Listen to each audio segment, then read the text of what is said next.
পাবে। তখন বলছিল মনে মনে তথাস্তু, তোমার ওই স্তন আমি একদিন পান করব। তুমি যখন ভালোবেসে আমাকে ভগবানকে ভালোবেসে যা দিবে, ভগবান সেই বস্তু গ্রহণ করে। ভালোবাসতে হবে, ভালোবাসে দিতে হবে। এই ভালোবাসি বলেছিলেন।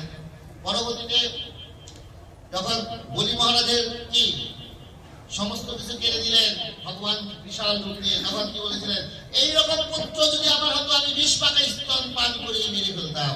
ভগবান মনে মনে বলেছিলেন বলি মহারাজ বামন অবতারে যে ঠিক আছে, তোমার আমি ওই 20 পাকা স্তনে আমি পান করব। আজকে সেই গতি পরবর্তীতে যে তুমি পুতনা হয়ে আসবে, আমি কৃষ্ণ হয়ে আসবো, ঠিক সেই আশা পূরণ হলো। আশা পূরণ হলো বৃন্দাবনে। ভগবানের ভগবান সবার ভালো আশা পূরণ করে, খারাপ আশা পূরণ করে। তবে ভালোবাসাটাই। তারপরে আর পাঠালেন সকটসুর পিনাবধ।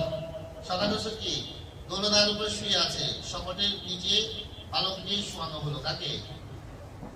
ভগবান শ্রী গোপালকে। সহসা একটি সকট উল্টে গিয়ে তার উপরে